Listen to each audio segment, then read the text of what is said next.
Well, let me begin by explaining what I'd like to achieve during the time that we have together. I'd like us to revisit Genesis 1 to 3. I say revisit because I'm assuming that for most of us, these chapters are pretty well known. They take us or include the creation week, which takes up chapter 1 and a bit of chapter 2, and then chapters 2 and 3, where we are in the garden with the man, the woman, and the serpent. So it's those three chapters I want us to come to. But the perspective I'd like us to have as we're approaching these chapters for this presentation is to approach them imaginatively. And by imaginatively, I mean, let us try to appreciate the imagery and the figurative language which we see and find in the text itself. And let me then give you the scope of what I'd like to achieve. So I'd like to ask several questions, and those questions include the following. Does Genesis 1 to 3 use non-literal language? That is, imagery, figurative expressions, and so on. Because those could have an impact on what we mean when we say we might be reading literally.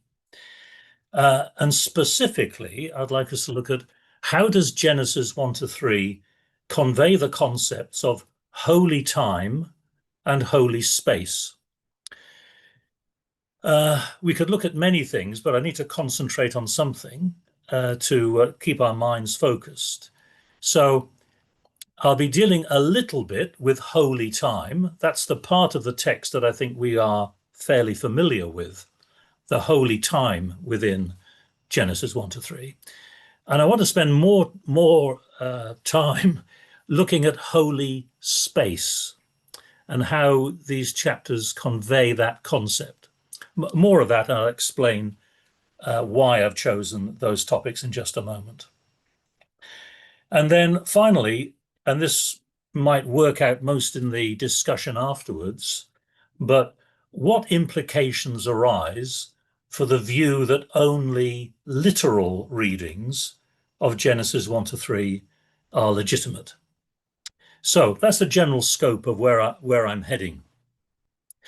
Now, I want to begin with something which is going to be reasonably familiar to most people, and that is looking at the area of holy time, holy time in particular.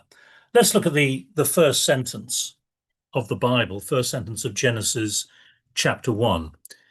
In the beginning, God created the heavens and the earth. It's a simple statement, but it's actually quite profound. You'll notice that it begins by saying, in the beginning. So it begins by talking about time. When are we talking about?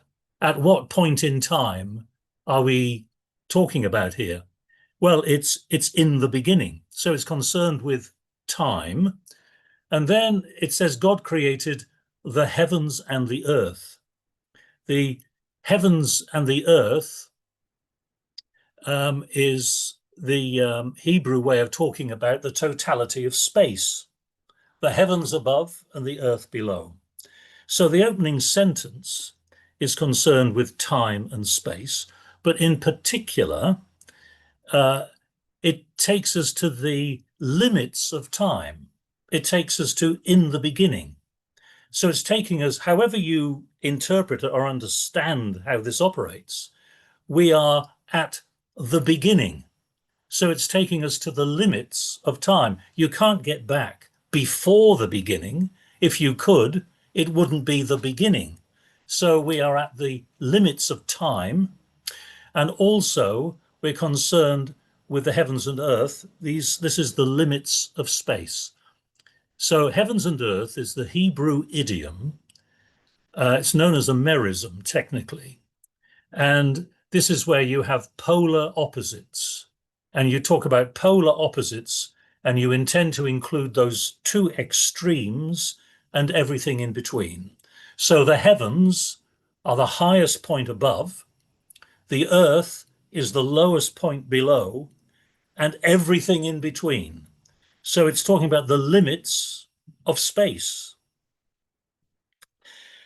Now, on this introduction to time and space, I'd like to look at something that God does in creation week.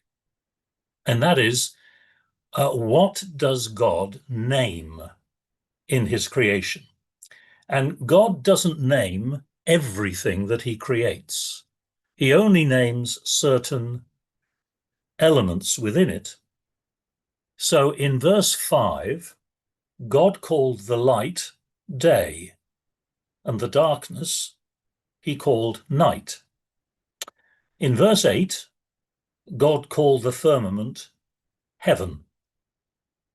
And in verse 10, God called the dry land earth, and the waters that were gathered together he called seas. That is all that God names in creation week. He doesn't name anything else. What does he name? Well, as you look at what I've highlighted there, you'll see that what he names, from the perspective of this narrative, are the basic elements of time and space. So the basic elements of time, day and night. It is the cycle of day and night that provides the chronology for Genesis chapter 1. There was evening and there was morning one day, evening and morning a second day, and so on. So day and night, from the perspective of the Genesis narrative in chapter 1, are the basic elements of time. And then he names heaven, earth, and seas. Heaven, the highest point above, earth, the lowest point below, and the seas around the earth, the basic elements of space. What's the significance of the fact that God names the basic elements of time and space? Well, we might say it's the text's way of pointing out that God is the Lord of time and space. And that's a basic point that the Genesis creation account wants to make. But although it does have this interest in time and space, it has a particular interest in holy time and holy space. And that's what I want to concentrate on in talking with you today. I'm going to just say a little bit about holy time, and most of what I'm going to say is about holy space, largely because I think we're familiar with the theme of holy time in creation, less so with holy space. I want to begin very briefly by just looking at how creation week is put together. And here's a diagram of what God creates. Okay, so let me just explain how this diagram of creation week works. We begin at the beginning with chaos. The Hebrew is tohu and bohu. That's what it was, folks. It's tohu and bohu, which is Hebrew way of saying chaos. And then you have the first 3 days of creation, followed by the next 3 days of creation. And the order in which God creates the environments, if you like, in the left-hand column, he then creates creatures to fill those environments. So the sun rules the day. The moon, together with the stars, rule the night. The fish live in the sea. The birds fly in the sky. Land animals and humans live on the land and are sustained by vegetation. And then we have the seventh day of rest, which stands by itself and represents the climax of creation. So that's what God makes. Those are the physical elements that God creates according to Genesis 1. Now, I would like you to sort of keep that grid in your mind, because I'm now going to go to show you how the concept of time fits onto this grid of first 3 days followed by the next 3 days and then the seventh day. All right. And so when we ask the question of how time fits into all of this, you'll see that time has an important part to play. The creation account begins with a statement concerning time. We've already looked at that. In the beginning. This is a point in time. So the introduction has time. The beginning of this left-hand column, the first day, the head of this first column, is really, from the perspective of the Genesis narrative, the creation of time, because God creates light. And with light, we can now have a distinction between light and darkness. And it's light and darkness that gives us the cycle of day and night. And it's that cycle of day and night, first day, second day, third day, which provides the chronology, the timeline for the creation account. So the beginning of the left-hand column begins with time. And then when we come to the right-hand column, that also begins with time. Because whereas on the first day we had the creation of light, on the fourth day we have the creation of the lights in the heaven. And Genesis wants to underline the function of these lights. And what are they for? Well, they are for seasons, for days and years. That is to say, these lights regulate time. They indicate what time is. So the account begins at the beginning of time. The first day is the creation of time from the perspective of the creation account. The fourth day is the creation of those bodies that will indicate time. And the whole account concludes with holy time. God hallowed, God sanctified the seventh day. So, holy time, with which this account concludes, this is on what I might call the surface of the biblical text. You don't need to go searching for it. You can read it in the text. God made the seventh day holy. The time is holy time. But in the creation account, what I want to argue in my presentation is that this interest in holy time is matched by an interest in holy space in the creation account. But whereas holy time is obvious, it's on the surface of the text, you can go to the text and read it and read about holy time. Holy space is beneath the surface of Genesis 1.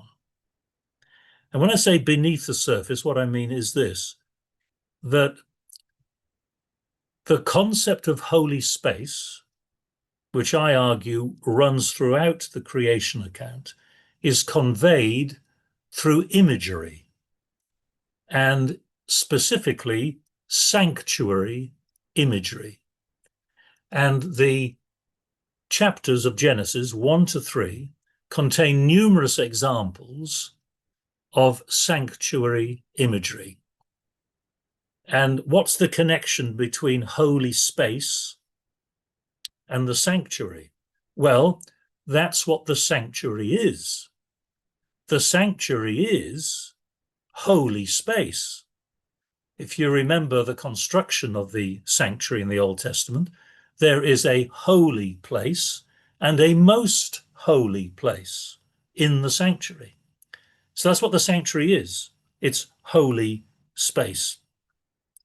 Now, you might wonder where this is all going to lead. I'll try to explain this as clearly as I can. So what I'm going to begin by doing is looking at the sanctuary imagery and sanctuary allusions, first of all, in Genesis 1. But before I do that, I have this statement taken from the Dictionary of Biblical Imagery. I put this in the small piece on the Adventist Today site. Images call for interpretation, and to leave biblical imagery uninterpreted is a great waste. The images of the Bible exist to tell us something about the godly life, something they will not do if they are allowed to remain as physical phenomena only. Or paraphrasing this is that if we miss the imagery in a biblical text, we are often missing the significance of the text, because biblical imagery needs to be interpreted, and the interpretation of that imagery leads us to the deep significance of what is being said, rather than simply seeing what is said. So let me begin then by looking at Genesis 1 verse 14. Fourth day of creation. And we're concerned here with the lights that God creates on the fourth day. And God said, "Let there be lights." The Hebrew word is maor, in the dome of the sky, to separate the day from the night. And let them be for signs and for seasons and for days and years. Now, the interesting thing is that the word that is used for the lights, this is the sun and the moon, the word that's used for lights, this word maor, wherever it is used elsewhere in the Pentateuch, that is from Genesis to Deuteronomy, wherever this word maor is used beyond these verses in Genesis chapter 1, it always means the lights in the sanctuary. So Leviticus 24 verse 2 is just one example. God says, "Command the people of Israel to bring you pure oil of beaten olives for the lamp, that a light, maor, may be kept burning regularly in the sanctuary." So the word that's used for lights in the creation account, everywhere else in Genesis, Exodus, Leviticus, Numbers, and Deuteronomy, only ever refers to the lights in the sanctuary. And I should probably say here that I'm going to be giving quite a few details as I go along. It isn't that it's the cumulative effect of all of these sanctuary allusions and use of sanctuary imagery that builds the case, rather than one in particular clinching the point.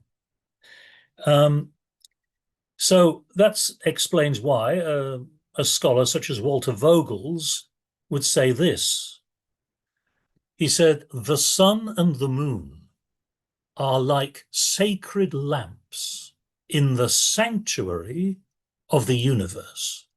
So this is the use of figurative language, and the critical words in what Vogel says here are these words are like. So it isn't saying the sun and moon are lamps and that the universe is a sanctuary, but the sun and the moon are like sacred lamps in the sanctuary of the universe. An analogy is being made. which is pointing to a deeper significance, which we'll build on as we move forward. Then, in addition to that, with these lights, if we come to the second half of Genesis 1:14, what are these lights for? And we're told, let them be for signs and for seasons and for days and years. The word for seasons, Hebrew, is mo'ed. Now, it is true that occasionally this word mo'ed can mean season in the sense of winter, spring, summer. But most of the time, that isn't what it means. What it means is festival. Festivals in the liturgical year. And those festivals are celebrated at the sanctuary. It centers on the sanctuary. So many modern English versions will translate this as festivals, even though what we're used to, I think, in most versions is seasons. So if you look at Leviticus 23, speak to the people of Israel and say to them, these are the appointed festivals. Mo'ed, you notice, mo'ed, the same word as is used back here. These are the appointed festivals of the Lord that you shall proclaim as holy convocations, holy gathering together. Where are you going to gather together? At the sanctuary. My appointed festivals, mo'ed. So the sun and the moon are like lamps in the sanctuary of the universe, and their purpose is to indicate festivals in the liturgical year, that liturgical year focusing on the sanctuary. Not only that, but if we look in Exodus 29 verse 4, there's an example here where we meet this word mo'ed again, right? But as you had back here in Genesis 1. You shall bring Aaron and his sons to the entrance of the tent of meeting. The tent of meeting, the tent of mo'ed. The tent of meeting is the technical term that's used in numerous biblical texts for the sanctuary. So the use of the word mo'ed, this is what I'm getting at. The use of the word mo'ed in Genesis 1:14 has deep and many sanctuary associations. The sanctuary itself is called the tent of mo'ed. And so we're beginning to see ways in which the Genesis creation account is drawing to itself intimations of the sanctuary. Let's have a look at the seventh day of creation, where God rests on the seventh day. Let me read it. It'll be familiar to most of us. Thus the heavens and the earth were finished, and all the host of them. And on the seventh day, God finished his work which he had done. And he rested on the seventh day from all his work which he had done. So God blessed the seventh day and hallowed it, because on it God rested from all his work which he had done in creation. Now, like me, you may well have been in many a Sabbath school discussion where people say, why does God need to rest? You know, he's not tired. He's not having to sit down and put his feet up after a hard week's work. What does it mean when it says God rests? Well, that might be a question that naturally arises to us in the 21st century, but it probably wouldn't be what the original audience would have picked up from the fact that God rests. And what they would have picked up probably was this, that across the ancient Near East, in different cultures, the various gods were said to rest. And where did these gods rest? They rested in their sanctuary, in their temple. That's the only place where these ancient Near Eastern gods rested, was in a sanctuary. So let me give you a couple of texts. The first one comes from a Sumerian text. Sumer was an ancient Mesopotamian culture. And this one reads, House of the Inanna gods, possessing great power, which gives wisdom to the people, house, restful dwelling place of the great gods. The house of the gods, as you might understand, is the temple. And the temple is the restful dwelling place of the great gods. That's where they rest.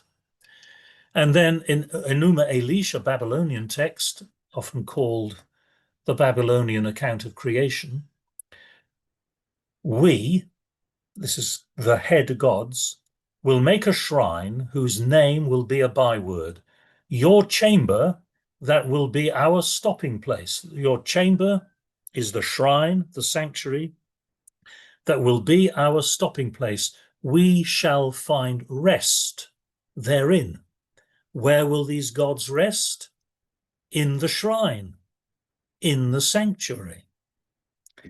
So it isn't therefore just, so let me just go back a step. So God rests on the seventh day.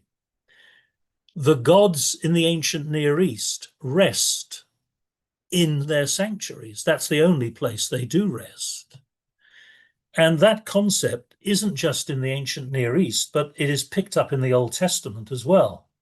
For example, in Psalm 132, various verses here. Let us go to his dwelling place. Let us worship at his footstool. Rise up, O Lord, and go to your resting place, you and the ark of your might. For the Lord has chosen Zion. He has desired it for his habitation. This is my resting place forever. Here I will reside, for I have desired it. Well, here you've got several terms for the sanctuary or the temple. God's dwelling place, footstool, and Zion, place in Jerusalem where the temple is. We're talking about the sanctuary. And what is this sanctuary? It is God's resting place. This is my resting place. So yes, in Genesis 1, when we think of rest, yes, God rests on the seventh day, but that would erupt in the minds of the original hearers. They would pick up on this sanctuary imagery as, where does God rest? Not when does God rest, not just that, but where does he rest? In the sanctuary. That's where God dwells. So that is a number of examples of where sanctuary language is incorporated into the account of creation in a figurative manner. I'd like now to move on to chapters 2 to 3, and I'm going to go through a number of examples of how the account of the garden picks up on the sanctuary. Genesis 2, verse 8. And the Lord God planted a garden in Eden in the east, and there he put the man whom he had formed. And then in chapter 3 this time, 24, we're here at the end of chapter 3, so we're here after the man and woman have been expelled from the garden. He drove out the man. He drove out the man, and at the east of the Garden of Eden, he placed a cherubim and a sword flaming and turning to guard the way to the tree of life. Now we might ask, okay then, so the garden is planted in the east, and then these cherubim with a flaming sword are guarding the way to the tree of life at the east of the Garden of Eden. Why at the east of the Garden of Eden? Why not the north, the south, or the west? Well, presumably because the east is the entrance to the garden, and you're there guarding the way to the tree of life within the garden. Which ties in, of course, the fact that the garden is entered from the east ties in with the sanctuary. Several references here. I'll give you one here from Numbers chapter 3. Those who were to camp in front of the tabernacle on the east, in front of the tent of meeting, that term for sanctuary, remember, toward the east, were Moses and Aaron's sons. So they're in front of the tabernacle. They're in front of the sanctuary, and it's in the east. Why? Because the sanctuary was entered from the east. Ezekiel, in his visions, in Ezekiel 40 to 48, makes a point of the fact that his visionary temple is entered from the east. So just as the sanctuary is entered from the east, the garden is entered from the east. Then the Lord God took the man and put him in the Garden of Eden to till it and keep it. Now we got these two Hebrew verbs here, avad and shamar, and they are translated differently depending on context. However, what's the man going to do in the Garden of Eden? He's going to avad it and he's going to shamar it. Well, the self-same verbs are used to describe what functionaries in the sanctuary are going to do. They may assist their brothers in the tent of meeting in carrying out their duties, but they shall perform no service. Thus you shall do with the Levites in assigning their duties. So what the man does in the garden to avad and shamar is precisely what functionaries in the sanctuary do. They avad and they shamar. So the man in the garden is likened to those who serve in the sanctuary. The same verbs. Now, obviously, they're translated differently into English, but to native speakers of Hebrew, of course, they will notice it's the same verbs in both places. Again, the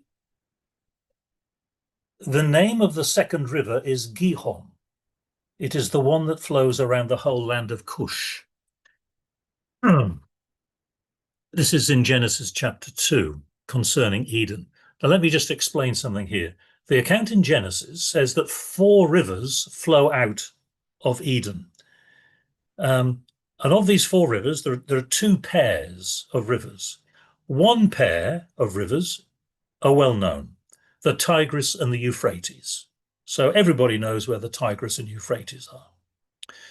Then it says the other 2 rivers are the Gihon and the Pishon. Nobody has a clue where the rivers Gihon and Pishon are or were. However, Gihon does turn up elsewhere in the Bible, but not as a river. And it turns up in, I think it's just 2 or 3 places. We'll look at one here in 1 Kings chapter 1.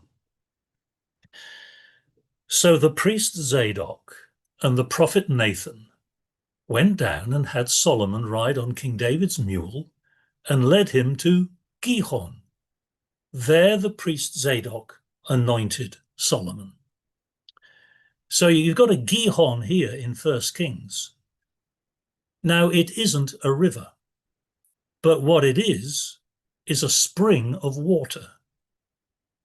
And where does this spring of water occur? Well, you find it at Jerusalem. And where exactly in Jerusalem do you find it?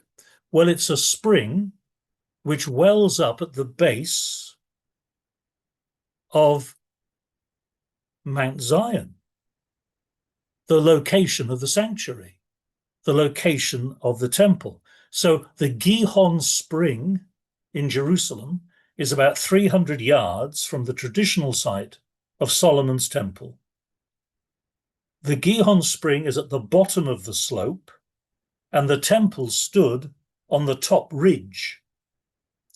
So if you can have this in your mind then, the spring Gihon flows out of the rock on which stands at the top of the ridge the temple, the sanctuary. Genesis said the Gihon River flowed out of Eden, and in Jerusalem the Gihon spring flows out of the rock on which sits the sanctuary. Another point of reference here, the use of sanctuary symbolism, sanctuary imagery. We go back to that verse in Genesis 3, verse 24. He drove out the man, and at the east of the Garden of Eden, he placed the cherubim and a sword flaming and turning to guard the way to the tree of life. Now, here you have the cherubim at the entrance to Eden. Now, cherubim are prominent in the design of the sanctuary. So if you think of the sanctuary and the division between the holy place and the most holy place, there is a veil dividing the most holy place from the holy place. And worked into that veil, we are told, are depictions of cherubim. Within the most holy place, you have the Ark of the Covenant. On each end of the Ark of the Covenant, there is a cherub. In fact, there are, let me think, there are, I think, almost exactly 100 references to the, there are almost exactly 100 references to cherubs in the Old Testament. Gilbert, I see that you've raised your hand. Do you want to make a comment now, or no? Okay. 100 references in the Old Testament to cherub or cherubim. Of those 100 references, 98 are explicitly connected to the sanctuary. There are only 2 where it isn't an explicit reference to the sanctuary associated with a cherub or cherubim. One of them is Genesis 3:24, the text you see on the left. The other is this one in Ezekiel 28. Let me read that. You were in Eden, the garden of God. Every precious stone was your covering, carnelian, chrysolite, and moonstone, and worked in gold were your settings and your engravings. With an anointed cherub as guardian, I placed you. You were on the holy mountain of God. Now notice in this oracle of Ezekiel, in which he's talking about the king of Tyre, which is highly imaginative and is greatly debated as well. So we won't get into that. But you notice within the imagery of the oracle, notice what Ezekiel says. He says, you were in Eden, the garden of God. And then it talks about with an anointed cherub as guardian.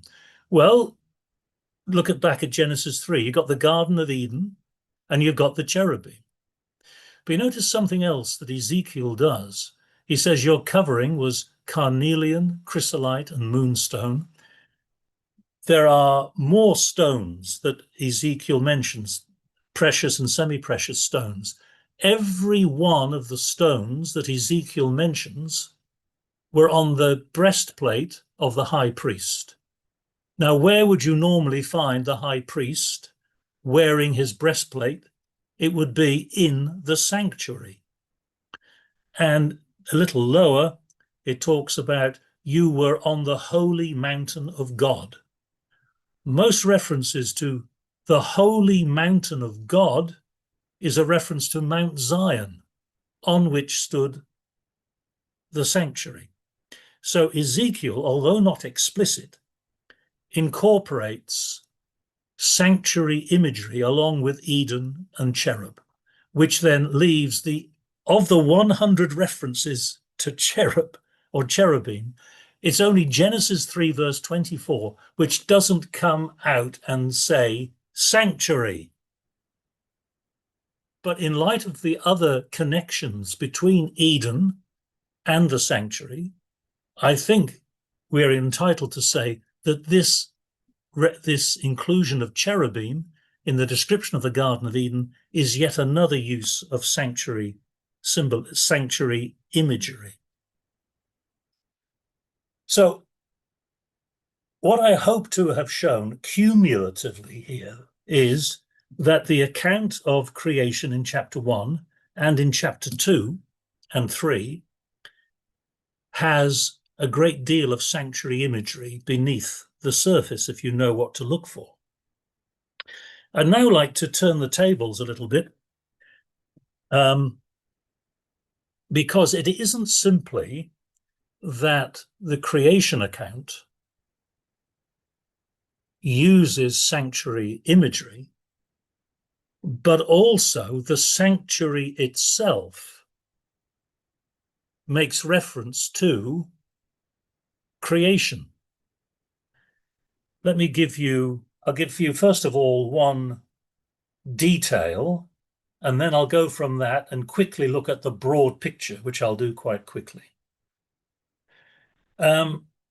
What do we find in the sanctuary? Well, quite a few things, right? But one of them is the menorah, the 7-branched candlestick. And it's clear that the menorah, the 7-branched candlestick, is a stylized tree. This is how they were to make it. The base and the shaft of the lampstand shall be made of hammered work. Its cups, its calyxes, and its petals shall be of one piece with it. And there shall be 6 branches going out of its sides. 3 branches of the lampstand out of one side of it, 3 branches of the lampstand out of the other side of it. 3 cups shaped like almond blossoms, each with calyx and petals on one branch, and 3 cups shaped like almond blossoms, each with calyx and petals on the other branch. Well, you see through the use of the vocabulary there, the 7-branched candlestick has calyxes, petals, and blossoms. It is a tree. It is a stylized tree. Why in the world, in the sanctuary, would we have a stylized tree? Well, if we go back to the Garden of Eden, you remember that the cherubim at the entrance of the Garden of Eden are guarding the way to the tree of life. And therefore, the reason for a stylized tree in the sanctuary is it's an allusion to the tree of life in the Garden of Eden. And then, more broadly, the sanctuary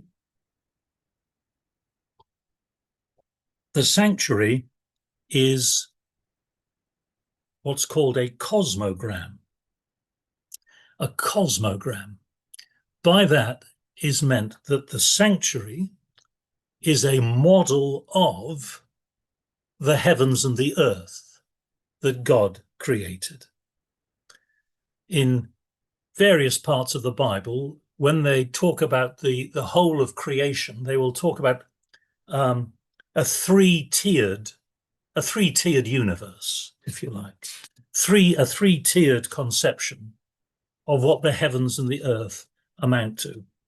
And the sanctuary utilizes that three-tiered view of what God created, the heavens and the earth. So, what does this three-tiered heavens and earth look like? Well, you have at the top, you have the invisible heavens. This is the abode of God, God's dwelling place, the invisible heavens. Below that, you have the visible heavens.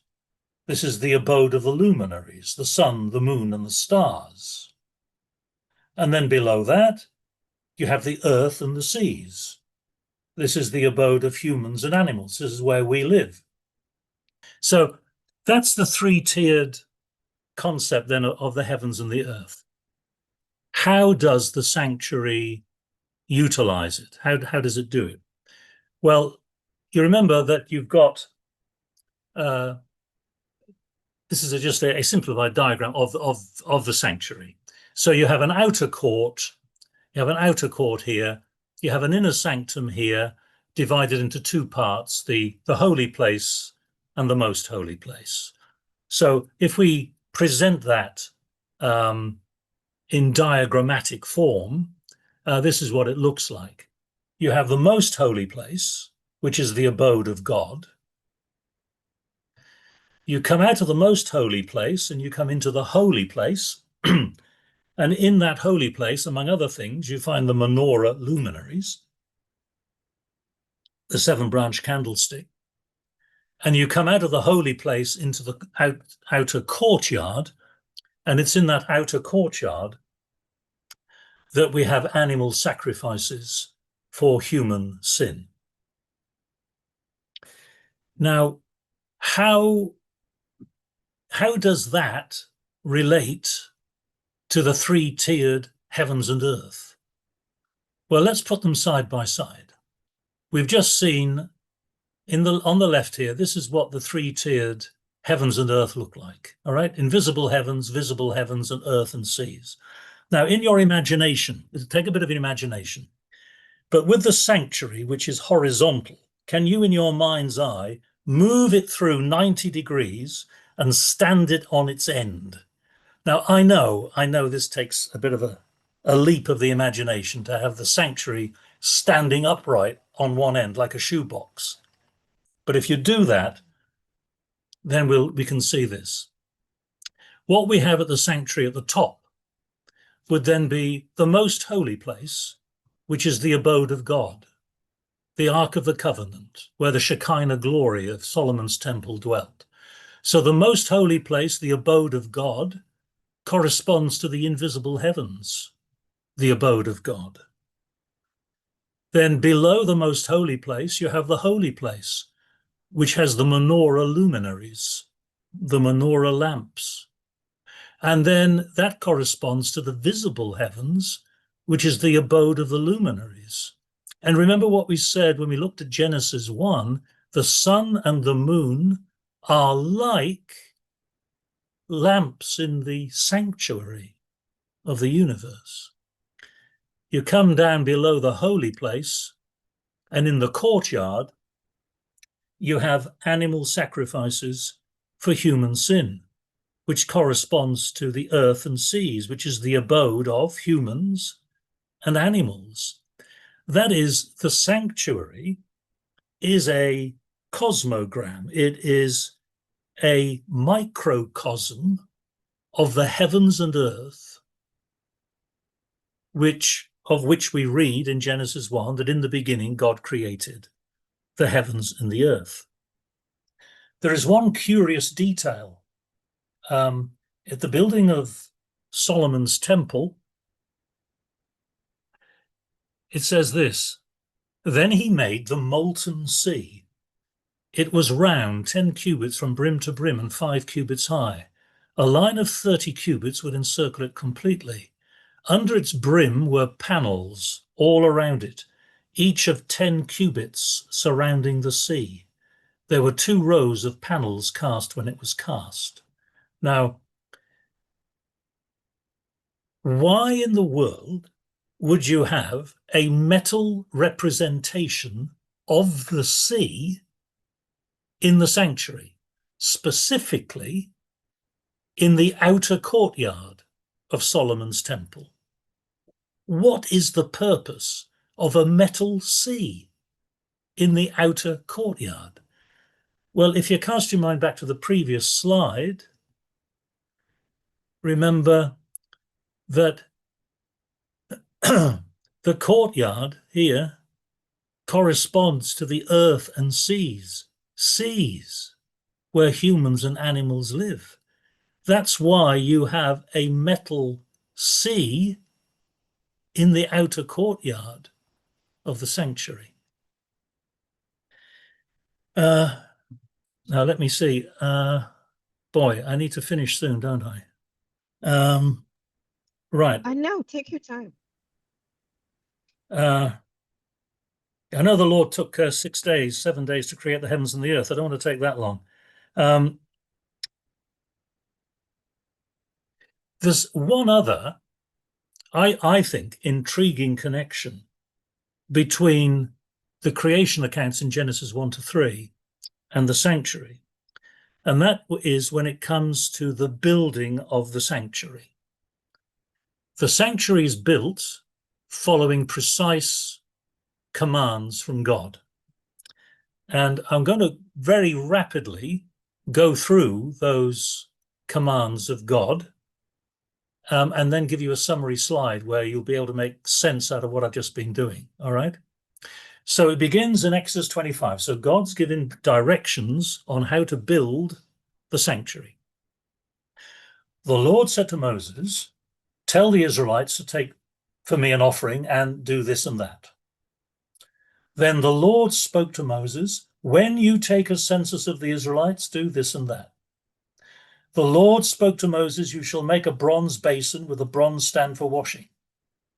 The Lord spoke to Moses, "Take the finest spices and do this and that." The Lord said to Moses, "Take sweet spices and do this and that." The Lord spoke to Moses, "See, I've called by name Bezalel, son of Uri, son of Hur, of the tribe of Judah," and so on and so forth. And the Lord said to Moses, "You yourself are to speak to the Israelites. You shall keep my Sabbaths, for this is a sign between me and you throughout your generations, given in order that you may know that I, the Lord, sanctify you." So there's a sequence of commands by God during the construction of the sanctuary. Now I'm going to summarize them, and you'll be able to see, I hope, what's going on. 1, the Lord said to Moses. 2, the Lord spoke to Moses. 3, the Lord spoke to Moses. 4, the Lord spoke to Moses. 5, the Lord spoke to Moses. 6, the Lord spoke to Moses. 7, the Lord said to Moses. Now there is an obvious analogy between the creation account of the heavens and earth in Genesis 1 and the account of the building of the sanctuary in Exodus. Just as the creation of the heavens and the earth goes through 7 steps in the 7 days of creation week, so God gives 7 commands for the construction of the sanctuary. And back in Genesis 1, you remember that creation took place in response to a command from God. And the creation of the building of the sanctuary occurs in response to commands by God. And back in Genesis, at the end of that 7th step in creation week, we had God rested on the 7th day and he hallowed the 7th day. So we have Sabbath. What do we have within the 7th section of the construction of the sanctuary? We have God's specific statement, "You shall keep my Sabbaths." 7 steps in Genesis 1, 7 steps in the construction of the sanctuary, both accounts concluding with Sabbath.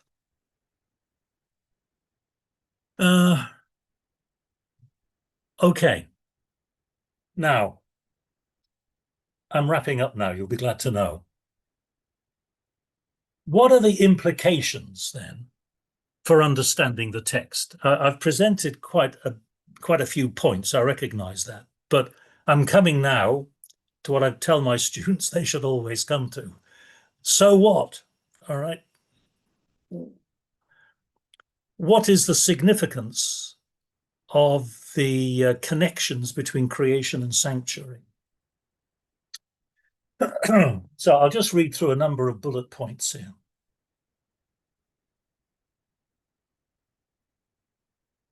At one level, Genesis is interested in ordinary time and space.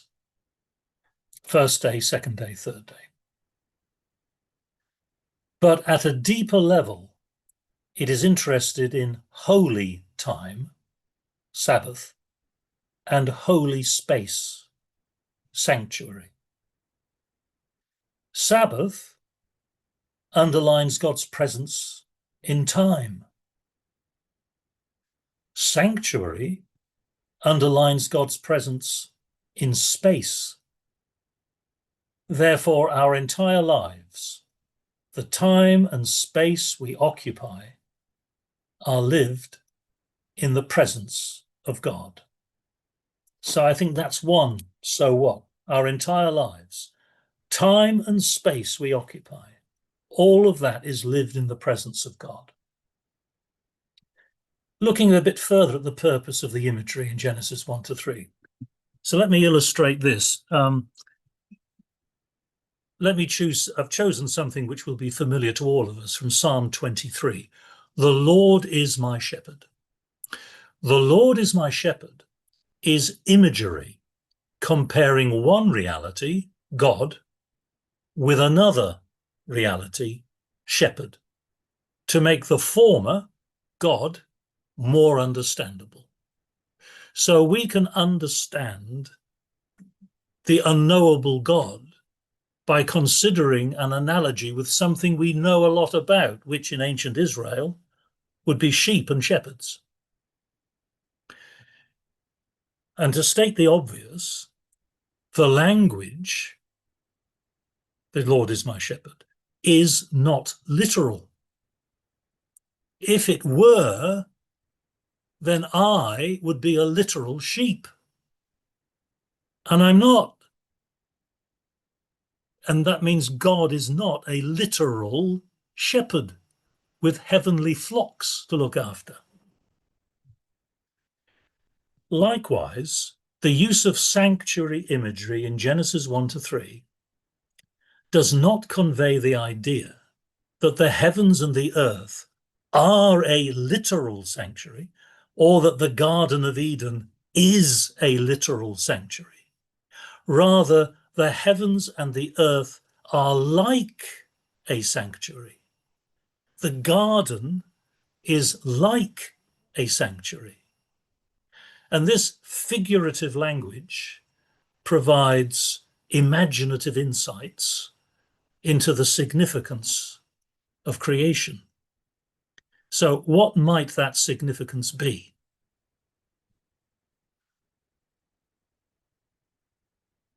Genesis 1 to 3 portrays creation by weaving a tapestry of sanctuary imagery.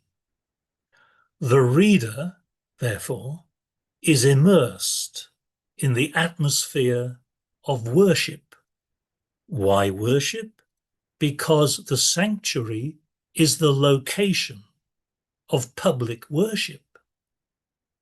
The sanctuary imagery is pressing that worship button.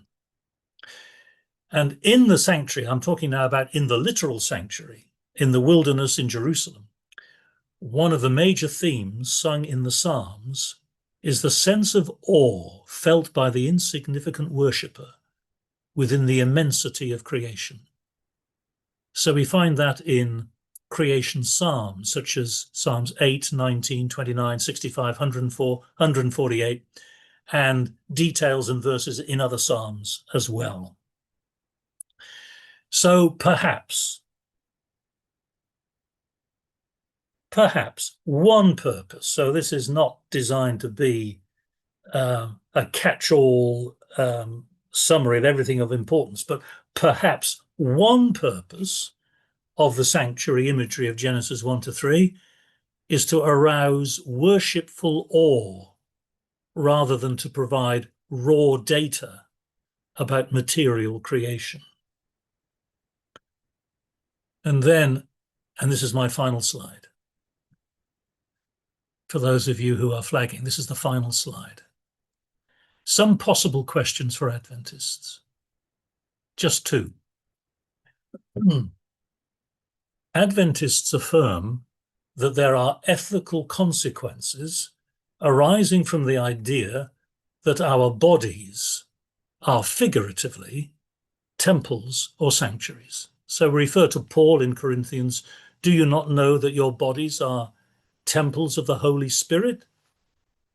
Therefore, honor God in your body. All right. So we draw ethical consequences from the analogy that our bodies are sanctuaries. Well, what ethical consequences might similarly arise from recognizing that God's creation is also figuratively a temple or sanctuary? And Adventist tradition strongly affirms a literal reading of Genesis 1 to 3. What implications might the frequent use of imagery and figurative, that is, non-literal language in these chapters have for that position? So one of my points has been that the Genesis 1 to 3 contain figurative language pointing to the sanctuary. Figurative language, by definition, is non-literal. And therefore, what do we mean when we say we must read the text literally? Okay, that's it. All right. Thank you so very much, Dr. Turner, for that. Really appreciate the care with which you have taken us through that discourse this afternoon. And so I am going to get right into it. I saw several hands that were raised early. Gilbert, I'm not sure if you still had a question. I see you lowered your hand. If not, then I'm going to go to Bjorn to ask you to get us started. Okay, cool. I feel bad if I'm taking Dr. Valentine's spot here, but I guess he can get back in the queue if he wants to. I'll start with a commercial that you're accustomed to from me. Again, I said at the beginning of the ATSS, in about a week, I am going to be running a marathon a day for about 9 days, and I'm taking Sabbath off in light of the discussions today, to raise money for AT. So if you could back me in that, I would really, really appreciate it. Incidentally, Cherry Ann is also doing a challenge, which we'll have more information on the site. And we're doing all this so that we can, run ATSS, grow AT. You will not believe the amount of people that came up to us at GC session, especially Lauren, who I accused of doing celebrity walks around the stadium, saying how much they appreciated Adventist Today. I mean, this is everyone from, people employed right at the top to, members that were just there at GC session.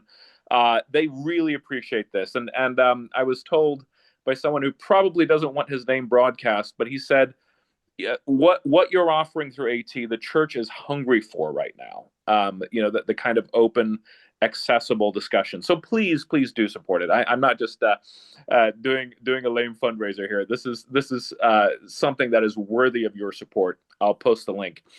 Okay, commercial over. And thank you, Dr. Turner. I've mentioned before that on ATSS that I teach teens. I remember that you taught us as teens to preach. I think you've threatened to. Yes, it's a vivid memory, Bjorn. Yeah, I think you threatened to surface a tape at some point and just blackmail us.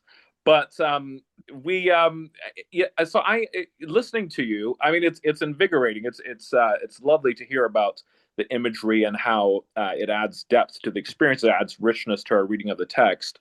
I'm wondering, and I think Cliff Goldstein's in watching today as well. How would you teach Sabbath school differently to 15-year-olds from what you've usually seen done, at Newbold or elsewhere? Because we typically go, if we talk about creation, we talk through the days, we have the discussion, is this, should this still be taken literally, those kinds of questions. But we typically end up saying, yeah, you should take it literally, because that is kind of the line that everyone wants you to toe. But how do we discuss this with teens, and have you done that, and what do you suggest? The context is that I've been pushed to tackle controversial topics with my teens, and honestly, I'm at a loss for how to treat this topic specifically, like Genesis 1 through 3. Like, how much do we stress the literal? How much do we stress the fact that it should be read for its imagery? Okay.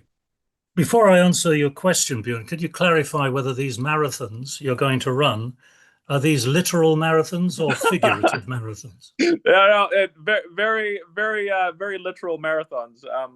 About one a day. It's 220 miles between Pisa and Monte Carlo. So that's for real. Right. Okay. Now, the question that you raise, concerning teens, how would you would you do this? Sometimes, your question is very similar to one I often get, and people, when I've given it in a different kind of a forum, they would say, "Well, how do I do this? In my church, not just teens, but in my." And basically, I would say, well, just do it. Because what I've discovered when I've done this kind of thing, not necessarily on this topic, although I remember I did do this topic once in a church in London. The overwhelming response I get has been positive, because people see things that they haven't seen before, and they see significance where they haven't seen significance before.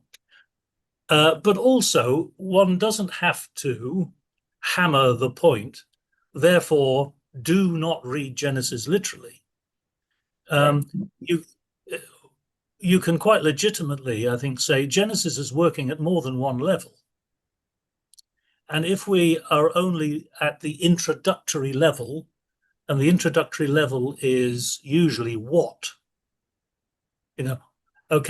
So everybody, what did God make on the first day? What did God create? Exactly. But do you know what he created on the fifth day? That's the tricky one. Quiz time. Yeah. Yeah. Well, if it's just limited to the what, it's once you've done it once, it doesn't get very interesting the fifth or sixth time that you've done it, that you do it. But what I was trying to put across, whether successfully or not, is that it's the imagery that requires some interpretation that points us to the so what, the significance of this. And for ancient Israelites reading it, they would intuitively see more significance than we do, because they're clued in to the cultural imagery that we aren't. One of the problems is, of course, now growing biblical illiteracy. With teens, you're going to have to go back and do a bit of work on what is the sanctuary? What did the sanctuary look like? You have to do a bit of work on that. But I would say that in simplified form,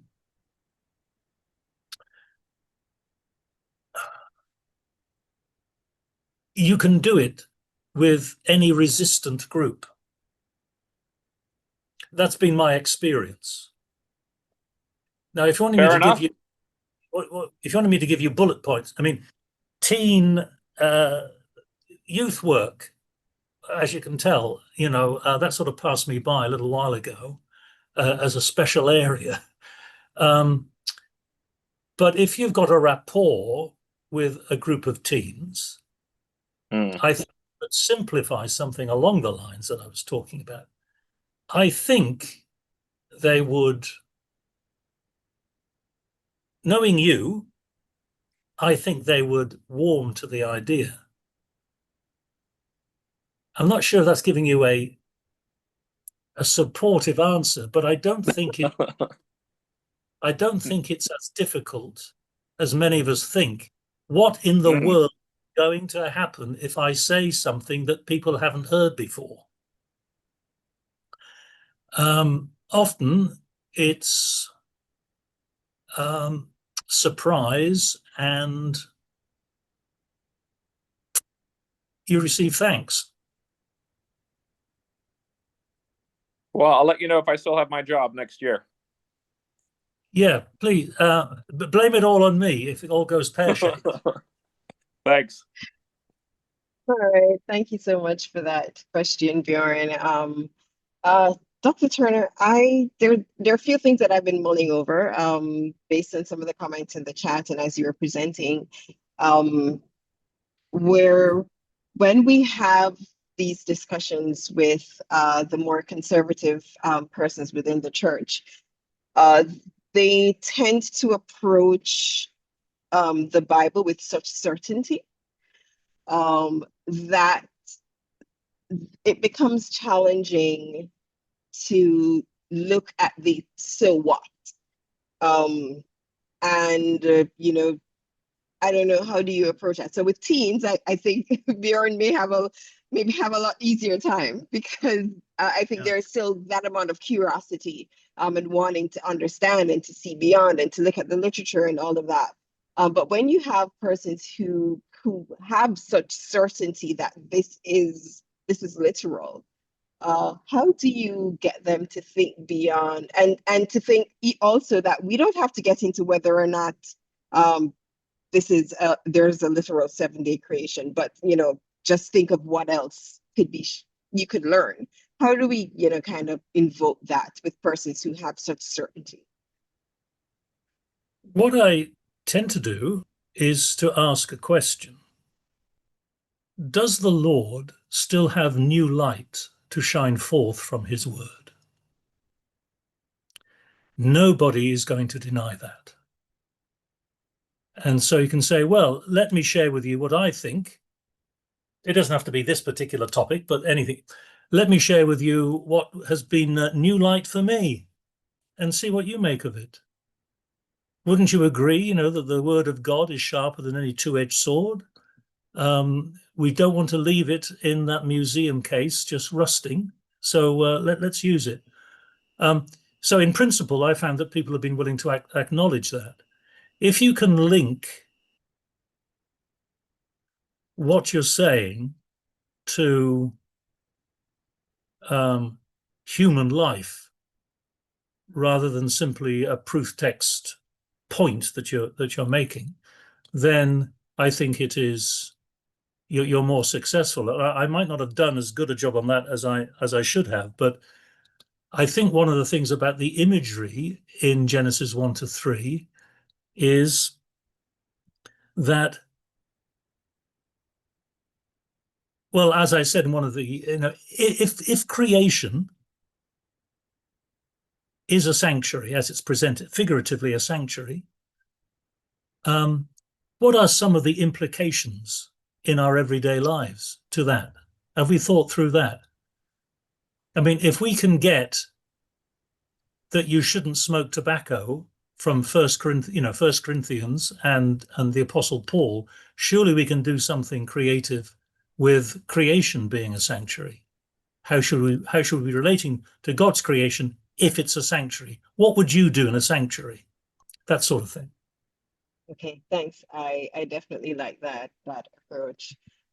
Gilbert, I see you've rejoined the queue. Are you able to unmute?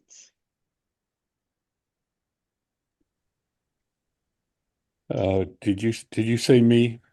No, Gilbert, and then you. Okay, let's get Gilbert in here. Yeah. Thanks, Lauren and Sharon, and thanks, Laurence, for a very stimulating talk. My raising of my hand earlier in the conversation was quite by accident. I didn't mean to do that, so sorry to interrupt. Just feeling it's a charismatic moment on your part, was it? Yes. But it Yeah. was your comments on the cherubim that actually stimulated my excitement. And the idea of cherubim associated with the Garden of Eden is I think, also highly symbolic creature associated with the sanctuary, as you mentioned.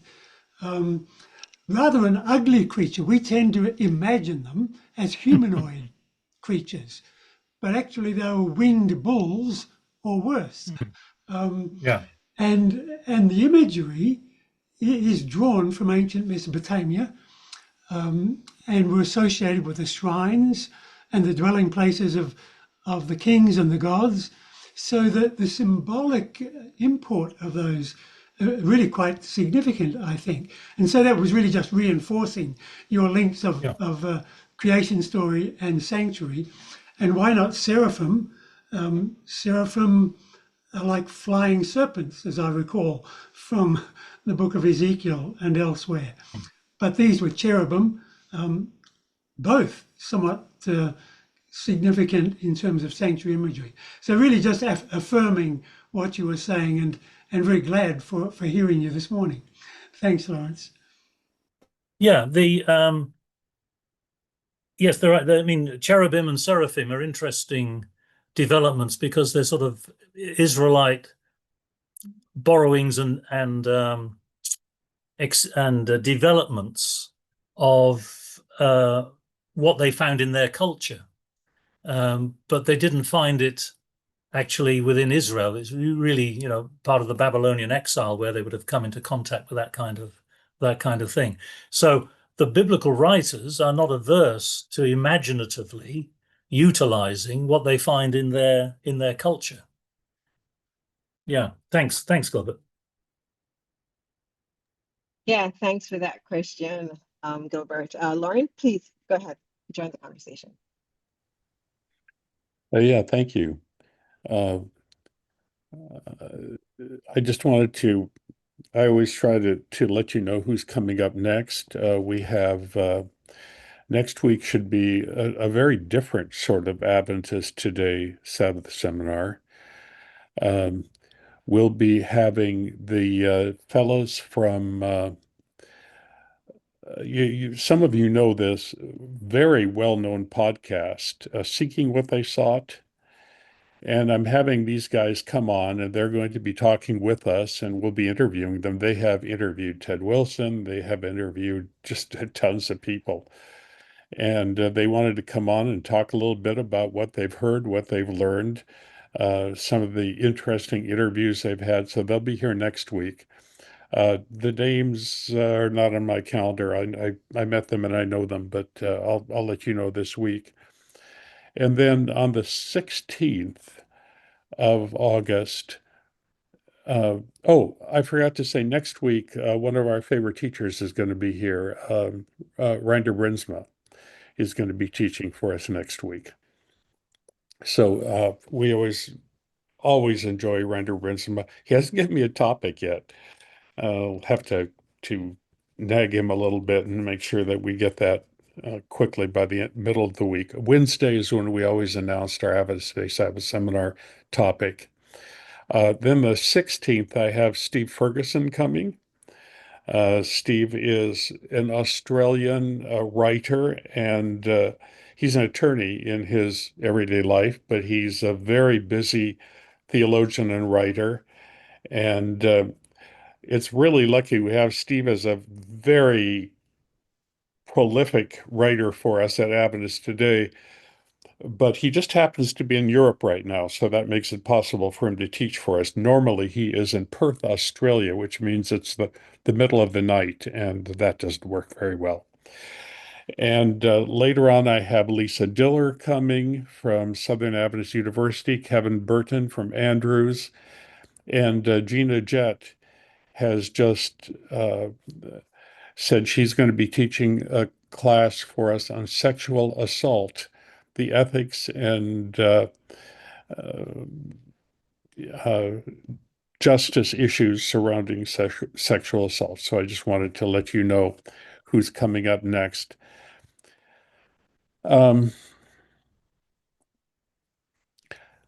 Yeah, Laurence, the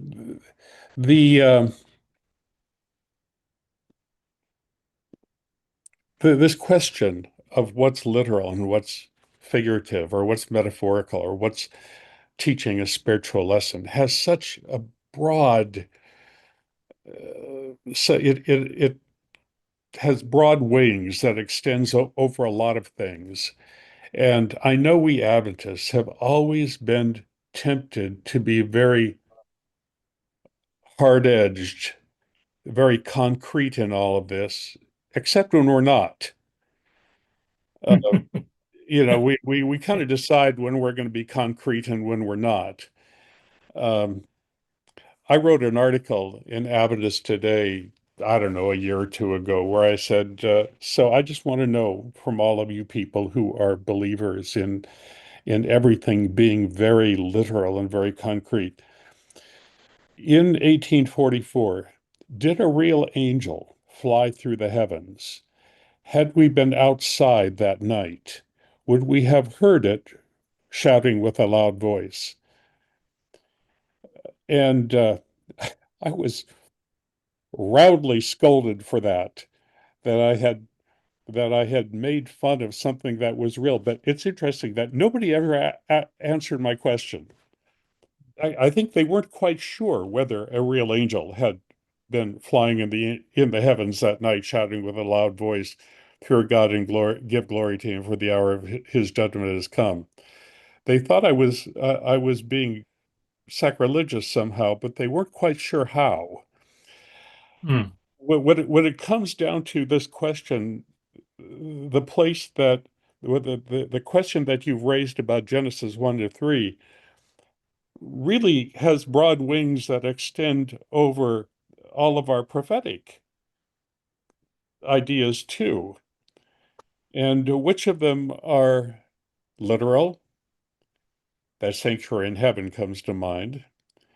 The angel flying in the midst of heaven is, I think, a pretty good question. I think it's a legitimate question for Adventists. Which of them are metaphorical? Which of them are figurative? 144,000. The early Adventists thought it was literal. Later on, people said, "Oh, it's just figurative." Oh. How do we sort all this out? I think I would like to have you take this and move it on into our prophetic interpretations that we're still talking about today. If I don't need to put you on the spot, I guess I am. Yes. Well, unfortunately, I won't have time to do that tonight, Lauren, but we um, let me respond, give a kind of a general response to what you've said. I think what we need when we're reading the biblical text, when we're reading anything, is that we need to have reading competence to understand what we're reading. And we need to take into account what the genre of the literature is. Now, genre has been discussed quite a bit recently, and it's now thought of being a little broader than it once was. But if we read a parable as if it's an apocalyptic prophecy, you're going to, if you read your contract of employment as if it is a Shakespearean sonnet full of wonderful ambiguity and tentative imagery, you wouldn't, because you've got the reading competence to know how to read your contract of employment. But I think one of our problems is that we frequently provide left brain readings of right brain texts. There's a Scottish author by the name of Ian McGilchrist who wrote a book some years ago called The Master and His Emissary. And McGilchrist is both a psychiatrist and a literary critic, which is an interesting combination. But in this book, The Master and His Emissary, he talks about the two hemispheres of the brain. Now, this has been through a lot of discussion, and I'm not competent to assess it. You know, when the left brain, right brain first appeared on the scene, it was believed that they were sort of there's a brick wall between the two hemispheres. You know, now, and as McGilchrist argues, and he seems to have got, you know, rave reviews for his books, is that both hemispheres are operating in most things that we do. But I actually, in case somebody raised this, I've got a few lines which summarize the argument of this book, The Master and His Emissary, which runs to about 800 pages in the original. But what he argues is this, that the right hemisphere engages with the world in a holistic, contextual, and embodied manner. It is better at perceiving living things, understanding metaphor, grasping implicit meaning, and appreciating uniqueness. The left hemisphere, by contrast, is narrowly focused, abstracting reality into categories, symbols, and mechanisms. We might want to add doctrines.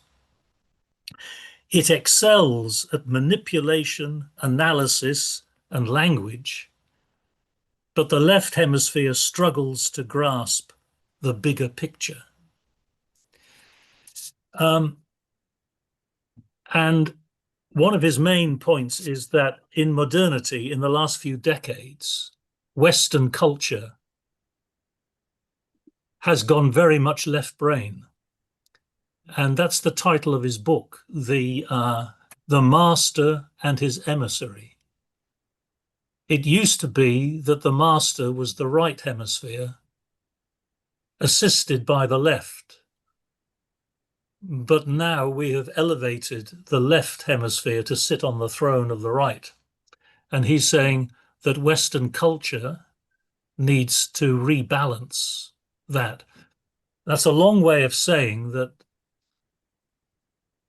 a fundamentalist reading of a text is operating very much left brain rather than right brain, when the text itself, if it is using imagery, is telling us something. This is a right brain text, not a left brain text.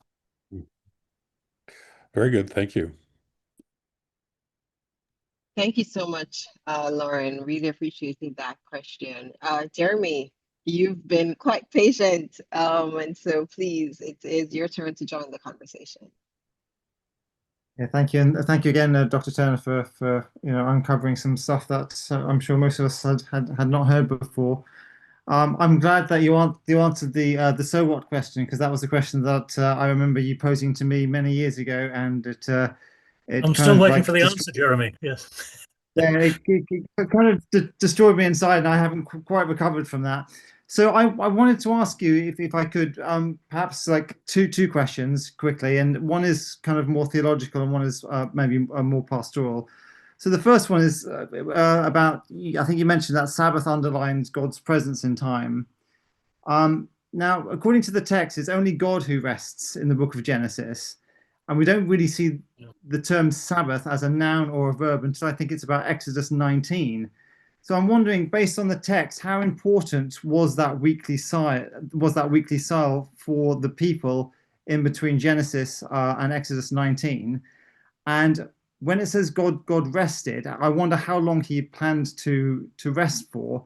And if God's resting place is the seventh day, how dare we enter it? So I guess I'm just wondering, is there a shift in thinking, or like where did this holy space or Sabbath go in those first sort of 450, 600 years of the biblical text, and is there something missing there? So what was the importance of God's presence in time there? And then the second question is more, you seem to say that the sanctuary model is designed to draw us back to Eden. And I wondered if you could expand on that just maybe a little bit more, and how do you think that might change the way that we practically live today, especially as we don't have a literal kind of, or like a model of a sanctuary anymore. Yeah. All right. Well, on your first question about the seventh day, and it says God rests, and you're quite right there. It doesn't state that there's no explicit statement about human obligation to follow God's rest. And the first time we get it, I think it's in Exodus 16. I think. Anyway, it's in Exodus before we get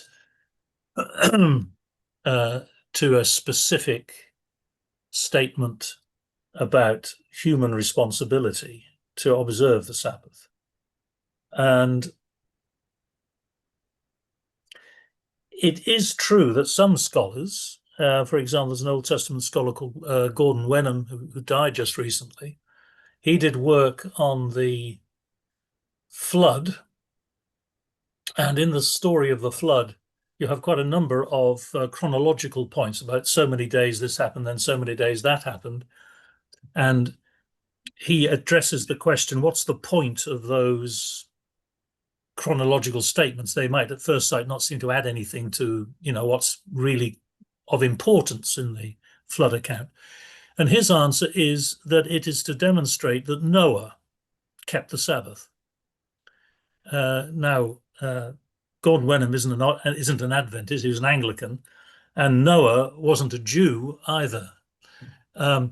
So it is possible to make that kind of case, about Sabbath observance before Sinai. But it's pretty thin gruel, trying to make that point. So I think that's what we have. I mean, I think what you observed are the facts of the case. So God sanctifies the seventh day, and there is no explicit mention of that being an obligation for human observance until God makes the covenant with Israel. Yeah.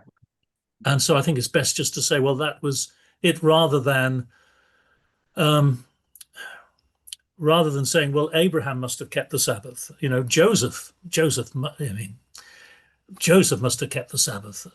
Those Hebrew midwives, at the beginning of Exodus, but there's no evidence of that. So if it were important, then the text would have it. The text doesn't have it, therefore it isn't important. I think we just have to live with that. So the issue isn't so much whether that has been observed since then. The matter becomes, what is our obligation? Well, obligation is probably the wrong word, but what is our spiritual involvement with the Sabbath in the 21st century? And that's a different question. I only asked that question because I was giving a sermon series on the Sabbath one time, and that question kind of stumped me, because a lot of Adventists say, well, everyone's been keeping it since the dawn of time, and I'm like, well, according to the text, I don't really see that. But yeah. Well, of course, we have two versions of the Ten Commandments. So in Exodus 20, the motivation for observing the Sabbath is that we do what God did, right? But in Deuteronomy chapter 5, we have a second version of the Ten Commandments, and the motivation there is not creation at all. It's a symbol of redemption from slavery in Egypt. So it has the motivation for keeping it is something in Deuteronomy is clearly related to something which has happened relatively recently as far as Israel is concerned. So the Sabbath is far more, Sabbath school question, what is the Sabbath? Sabbath school answer, it is a memorial of creation. Well, yes, in Exodus 20 you can make that point, but the picture is much larger and more complex than just that. Now, the second question you asked was, you said that I said something about the sanctuary drawing us back to Eden. Was that, I think those were the words you used. I'm not sure if that's precisely what I meant. I mean, yeah, well, yeah. So I guess I'm wondering, like, is the sanctuary model is it designed to draw us back to kind of like Eden, or to kind of thinking about that sort of creation or perfection model? And Okay. if not, or if so, how would that practically change the way we might live as Christians today? Yeah. I think what the sanctuary imagery is saying in broad and general terms is that creation is far more than God bringing into existence something which didn't exist before. It's far more than material origins.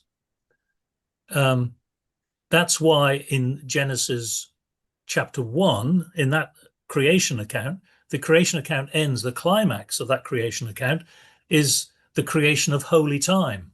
Well, holy time is something beyond the heavens and the earth. The heavens and the earth are the physical creation that you can see. You know, you can see it, weigh it, and observe it in the laboratory. You can't do that with holy time. You can only experience it. So creation is more than just this being created on that day and that being created on this day. It's about divine encounter. It's about holiness. So the emphasis in the creation accounts on holiness shows that it's transcending the merely physical and material. So if we have just got a physical and material view of the world in which we live, it's an inadequate understanding of the environment in which we live. So we have to think more holistically and spiritually rather than materially. That's a kind of a general answer, I'd say. And that's what the sanctuary symbolism does. Okay. Okay, thank you so much for those questions, Jeremy, and for that response, Dr. Turner. Dr. Johnston, please go ahead and join the conversation. Yes, Dr. Turner, thank you. I thought your presentation was very persuasive, and you have made some very excellent points. Ought we then to say in the beginning was the sanctuary? This raises a pedagogical issue, I think. I guess one purpose of a metaphor is to lead people from the familiar to something less familiar, or something new. For the ancient Israelites, the sanctuary was a concrete reality they all knew about. It isn't for us.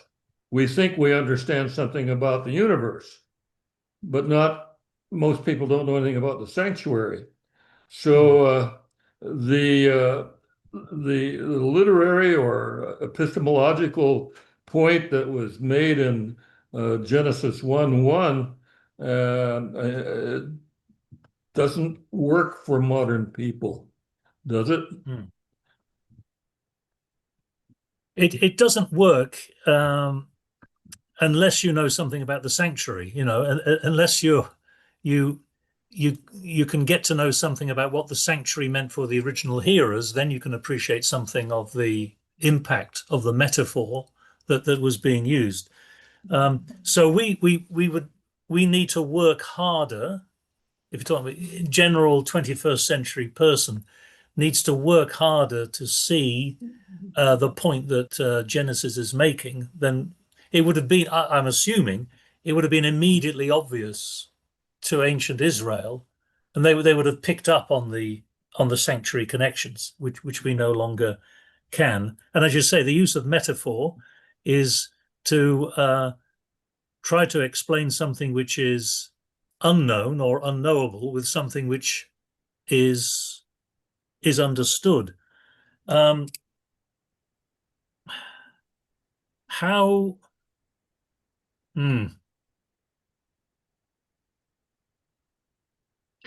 Let me ask you a question. Do you think that if I said I think we would need to explain, if we explain the metaphor that the creation account is using, Would that help in the current situation, or do you think we need to think That's an of a excellent different question. way of approaching it? Yeah, I'm not sure that I know the answer to that. Right now, as a Bible reader and someone who's interested in exegesis, the idea of just trying to explain the ancient sanctuary to people is appealing, but it loses the force that it had for them. I guess that's the problem I'm having. Yeah. It seems like it does. Yeah. When you have to explain the explanation, it's not a good explanation. No, that's right. Because our problem is somewhat different than that, is that many people read Genesis as if its primary purpose is to undermine Darwin's Origin of Species. This text is to undermine that text. And of course, if we do that, we're missing the point. Just as much as we miss the point when we're not seeing the sanctuary imagery. So I'm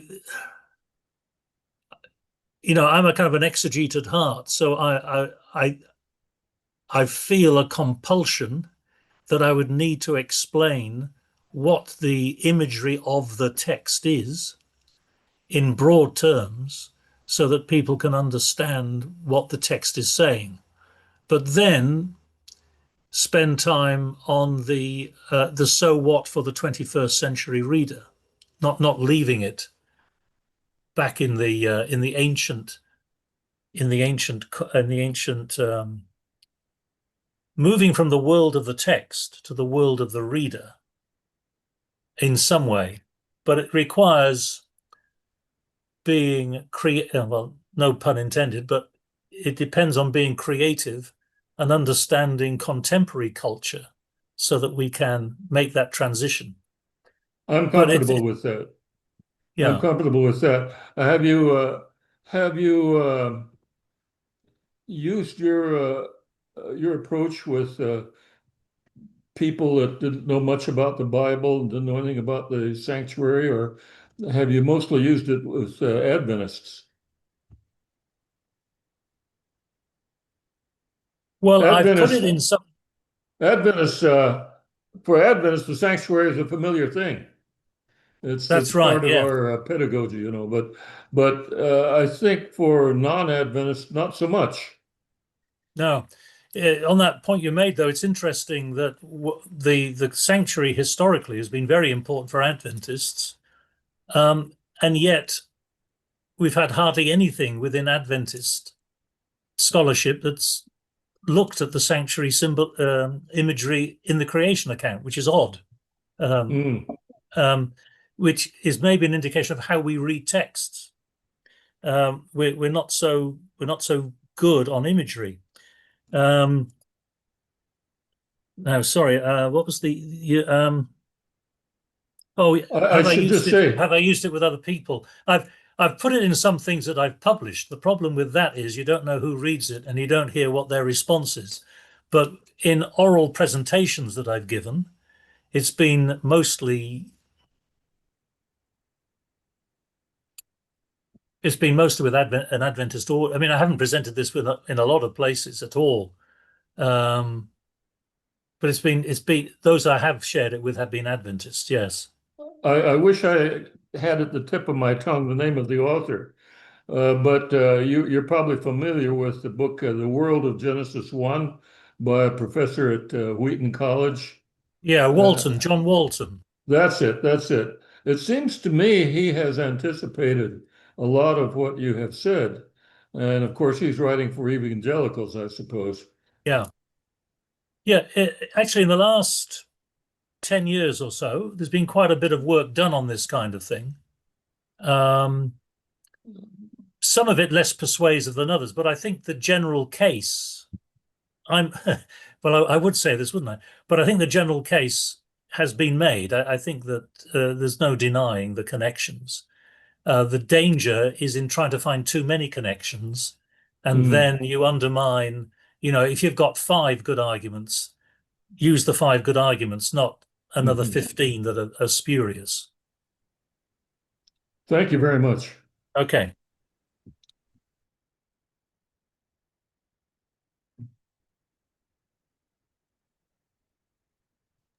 Sorry about that. I forgot to unmute myself. Thank you, Dr. Johnson, for sharing. Really appreciate those questions and insights. Clarence, please go ahead and join the conversation. Yes, thank you, Doctor, for the wonderful presentation. I have just a simple question. Let me say, wouldn't it be profitable if we, when I say we, I mean our community, had greater exposure to scientific cosmology in order that we should live more informed lives, living as 21st century people? And as I think of it, in reference to what that question that Dr. Johnson just mentioned, I said to myself, what does it matter what the believers in Babylonian or Sumerian creation stories believed? We are now in century 21. Don't we need greater exposure to what human information reveals today? Question. The short answer to your question, Clarence, is, do we need to have a better understanding of contemporary cosmology and so on, is yes.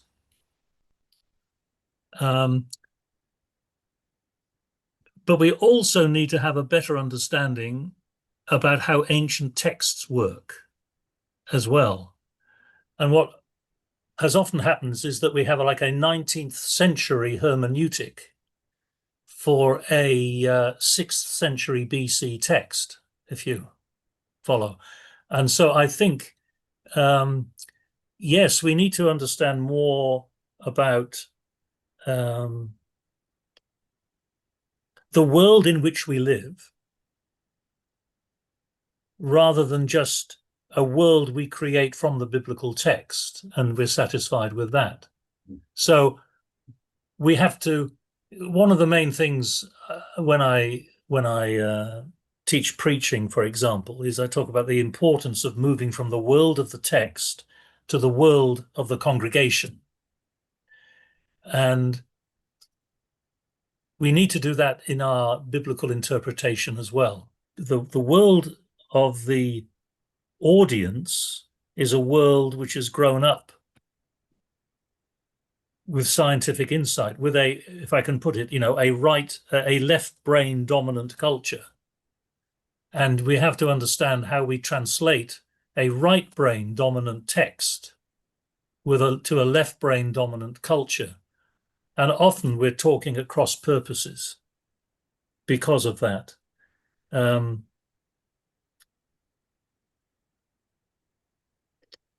So, well, yes, is my answer, if that if that helps. Yeah. Okay. Thank you. All right, thank you so much for that, Clarence. Linda, you dropped off and you're back in the queue. Right, please go ahead and join the conversation. Thank you. Can you hear me? Yes, yes. Okay. Thank you, Dr. Turner. Thank you, Sherilyn. I had lost connection for a while. In my religious journey, things have to get really personal to me. I can't be abstract with a lot of things because of things that have happened early in my life that has influenced me. One thing that stood out, I thank you for your presentation, was when you were talking about Jesus, about God being a shepherd. Now, we know that God, Jesus, when he was here, he could have been a shepherd, God in the flesh, which I believe he was God.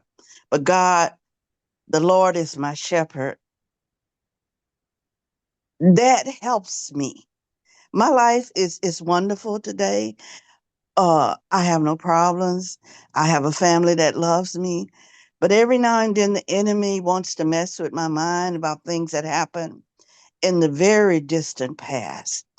that things like that's going on in the news with the Epstein thing that happened to me in my earlier life.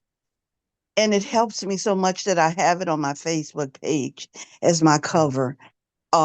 Jesus as the shepherd, and he's holding this little lamb close to his heart, and I'm the lamb.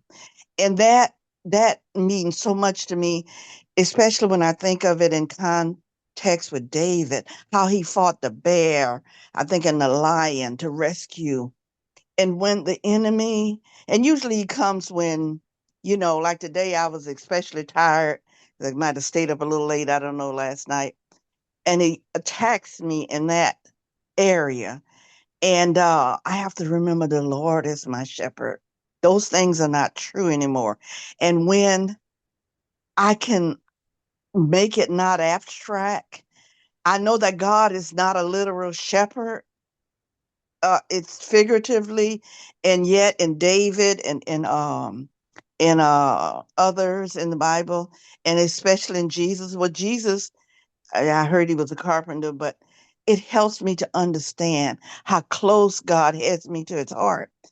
And when last weekend, I was in a wonderful family reunion, just wonderful.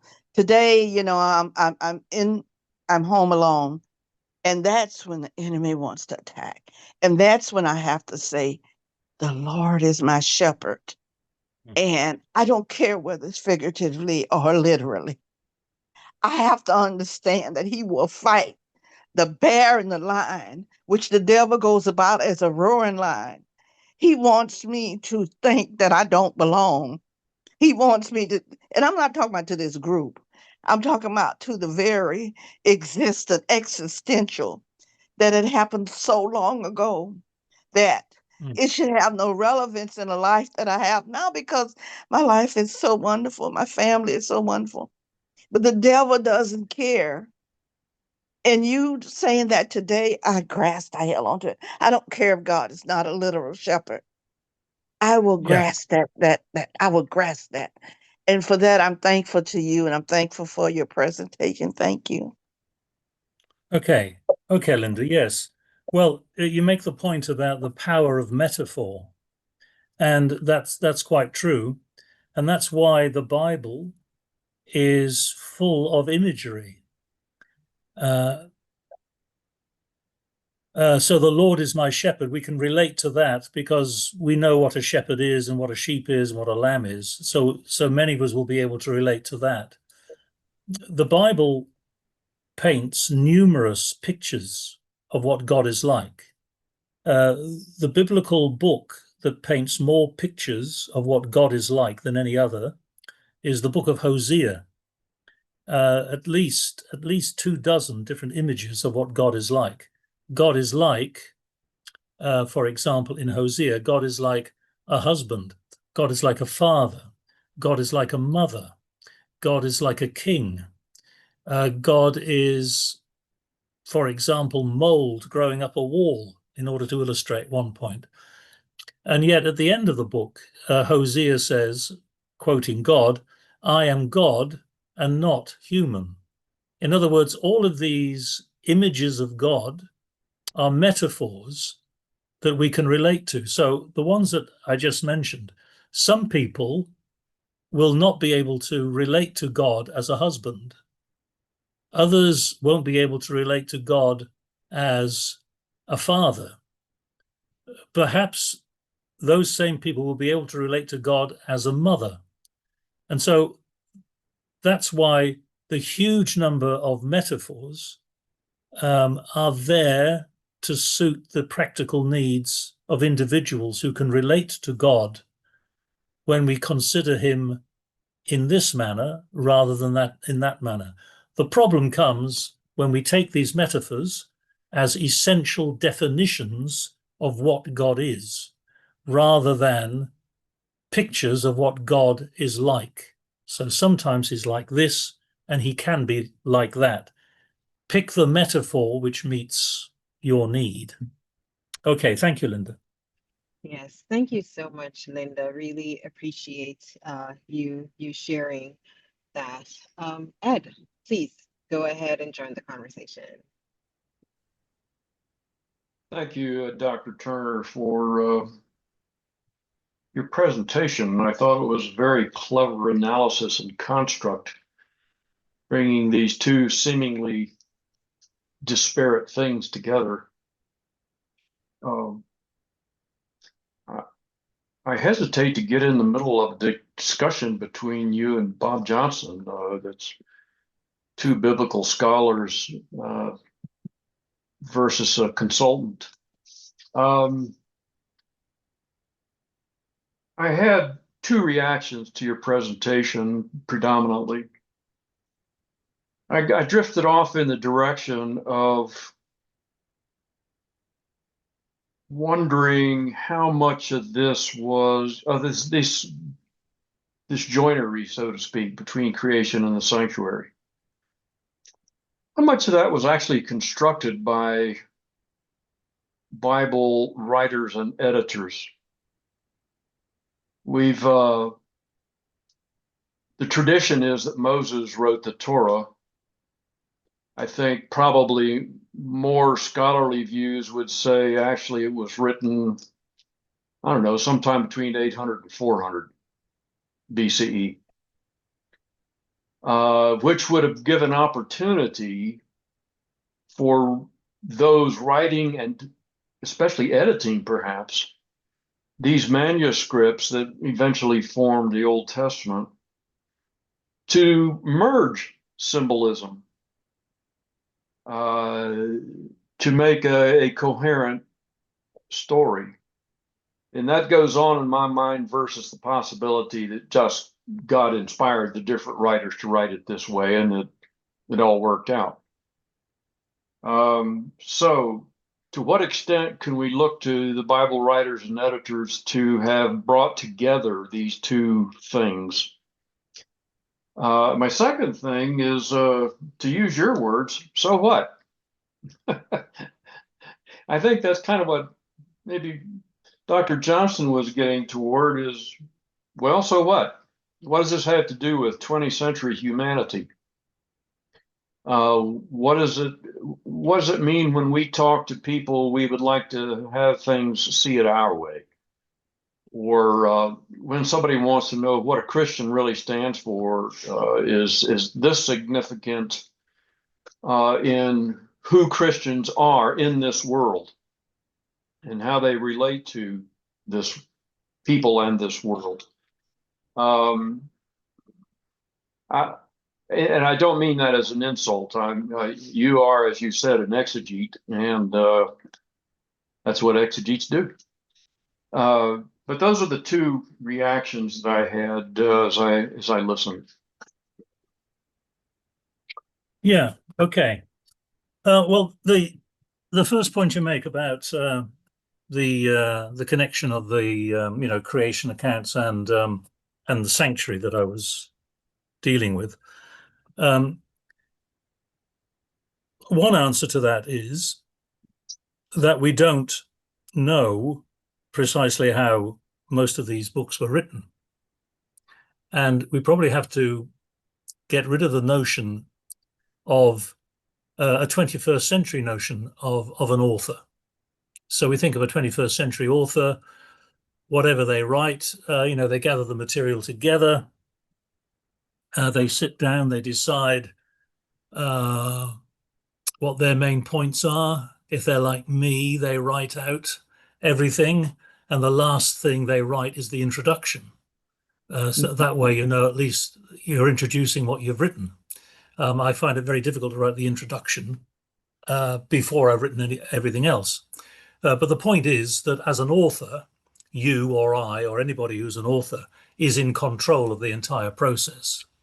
And if we send it off to the publisher and it comes back with 2 paragraphs missing, we'll want to know why.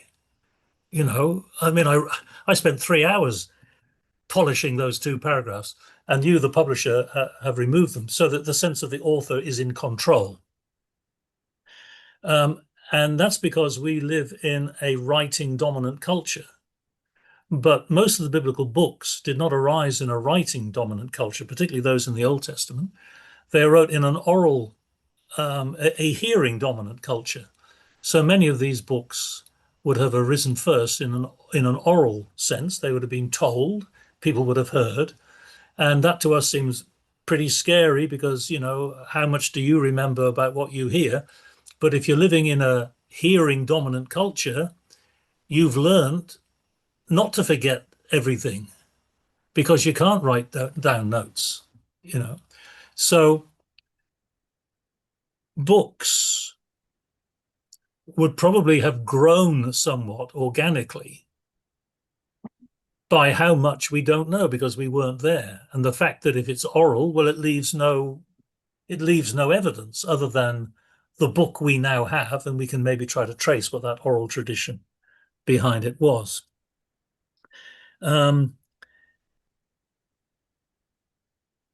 I think that many of the biblical authors are creative literary writers, and by that very nature use imagery. Because if you think of it this way, the sermons you forget are the ones that don't paint any images, that are just in abstract theology. You'll forget those before you leave church. The sermons you remember are by those people who paint pictures that you can see in your mind's eye, which relate to your, you know, ability. If you are writing for an oral audience, you've got to use imagery. So I don't think the use of imagery is necessarily evidence of a later editor coming along and making connections. I think most of it is down to the primary mind behind the text. Because in a hearing dominant culture, if you don't paint pictures, you're sunk. Why did Jesus tell so many parables? The answer is because he wasn't writing a book. He was contributing to the oral culture. People heard it and it had to communicate immediately. And that's what these biblical books, Old Testament books in particular, are. So I'm not denying that there wasn't some editorial work which brought this together, but those editors were also literally competent as well, I think. And the so what, yeah, you're quite right. So what?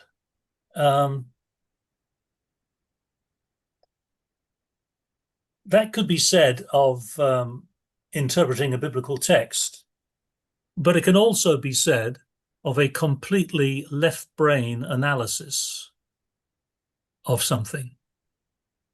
Jonathan Sacks, I'm sure he wasn't the first person to say this, but Jonathan Sacks, who was previously the chief rabbi of Britain and the Commonwealth, made the point that science takes things apart in order to show how they work. Religion puts things together to explain. No, what was it? I forgot. Science takes things apart and religion puts things back together to show their significance, to answer the so what question, or attempt to answer the so what question. So this is something which isn't just true of what I've been talking about with creation and sanctuary, but any ancient text is going to raise the so what question when we are removed from the culture that originally produced it and originally heard it. What do I take from it?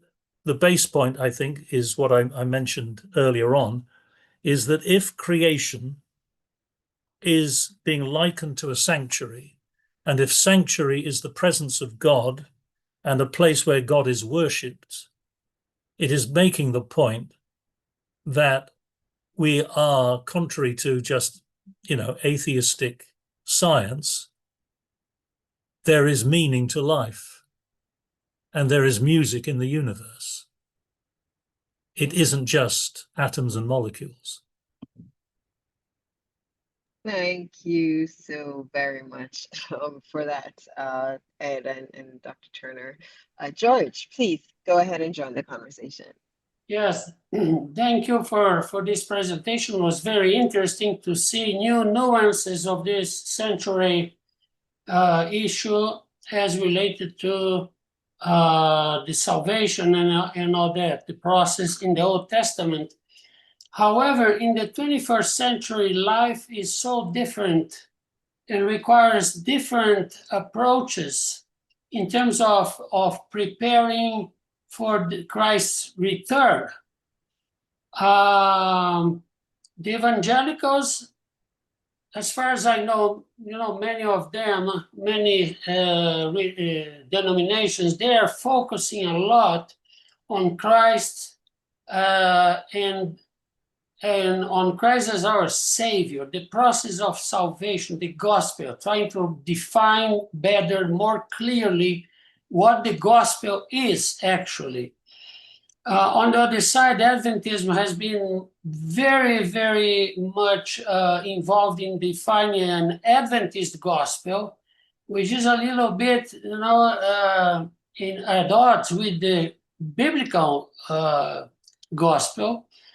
Now, in the terms of the necessity for our century, for the modern life, I understand that studies like this, and I'm not trying to diminish or criticize anything that you presented, just for our audience, for example, very, very filtered, I would say, very selected audience. Yes, it has an academic value.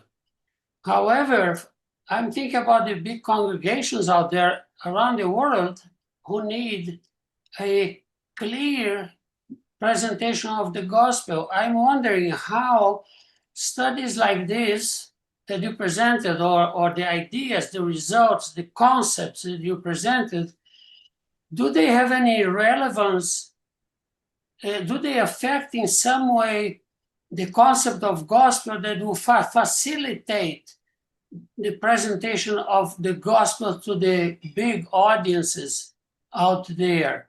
I'm a little concerned with that, although I recognize, as I said, the academic value of this, but the necessities in our times are probably don't have much room for studies or even speculations of this kind. Thank you. Right. Okay, well, yes, it depends on how broad a canvas we want to look. Let me address a question which I kind of introduced at the end on questions that might be relevant for Adventists, and that is,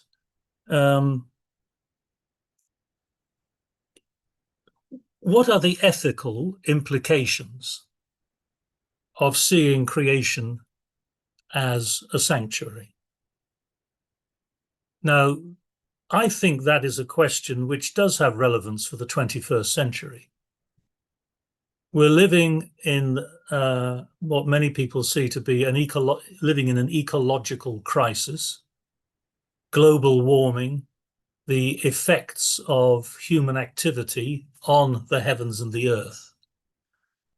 If we seriously take the metaphor that creation is a sanctuary because we live in the presence of God, then for a believer, that means, I think, considering how then do we live in this sanctuary of creation that God has created.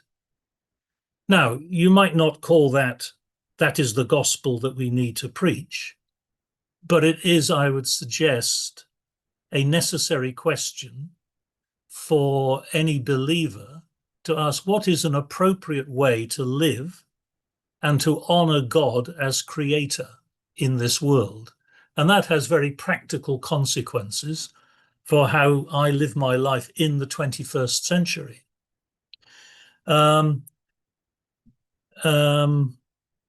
So what we need to do, I'd suggest, is to use our imaginations when we study the Bible,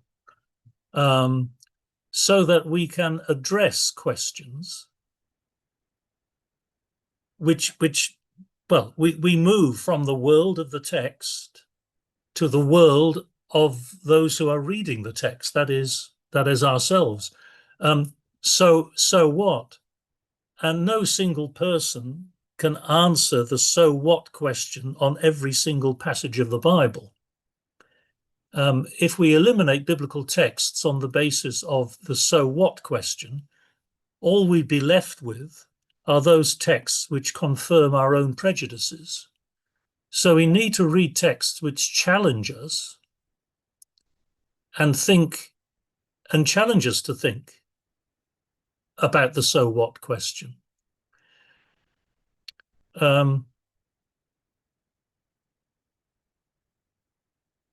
One of the things let me give you another example. One of the things that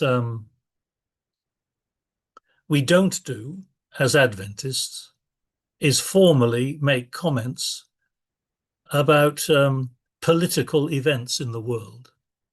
So as Adventists, we have not made any comments about, for example, the war with Israel and Gaza, Russia and Ukraine, Myanmar, or events in East and Central Africa. We just don't get involved in that. To my way of thinking, that is a classic example of never even attempting to answer the question, so what, about biblical ethics. So there are all kinds of things we can do, and we can find answers, or we can find significant so whats in unexpected places. So in what I presented today, is it essential for someone's salvation to see what I've presented tonight? No, but that goes for practically everything in the 28 fundamentals as well. The thief on the cross had minimal knowledge. So salvation isn't dependent upon knowledge. It depends upon what Christ has achieved through his death and his resurrection. So I am wandering a bit here from your question, I know. I'm not sure that I can answer your question on everything about, every so what, but it is the essential question that we have to ask, not just about a biblical text, but about what I do in the world, what I say in the world, how I interact with other people in the world. How do I act as a witness to Christ as my Savior? And I can only do that effectively if I get to know what makes the 21st century tick. Thank you so very much, George, for that. Linda, we are almost out of time, but you get the last question. Please go ahead. Thank you, Sherry Ann. Dr. Turner, thank you for your presentation very much. My question is brief. When you, considering the epiphany for you, I presume, that you've laid out for us today, that creation is sanctuary, and we know that God said creation was good as he completed it. How does the traditional Adventist doctrine of the 2300-day cleansing of the sanctuary, how has your personal view of that changed at all as a result of the things you shared with us today? Well, I'm glad you've saved the easy question for last, Linda.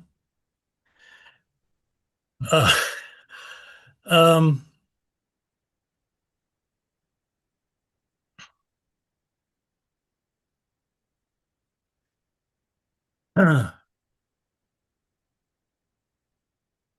didn't mean to be sarcastic. I'm sincere. No. I'm trying to just trying to think how to frame it. I mentioned earlier on, and it was itself a metaphor, I suppose, that we can provide left brain readings of right brain texts. And I think the way in which we have explained the 2,300 days is a classic example of a left brain reading of a right brain text.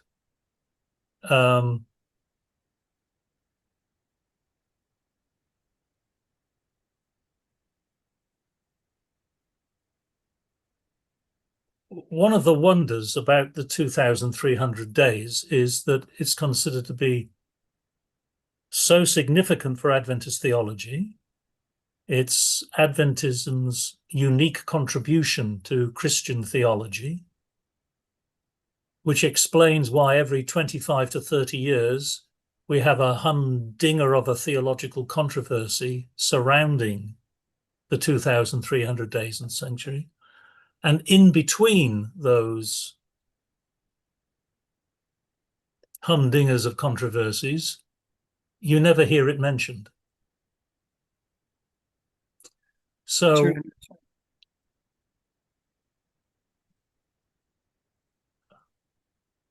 the sanctuary, let them build me a sanctuary that I may dwell among them. The essence of the sanctuary is God's presence with us. And until we grasp that God's desire is to be with us, as he was ultimately with us in the Word that became flesh and dwelt among us, until we grasp that, or even when we have grasped it, apocalyptic calculations are going to be at best of secondary importance. That's the conclusion I've come to. Thank you so much.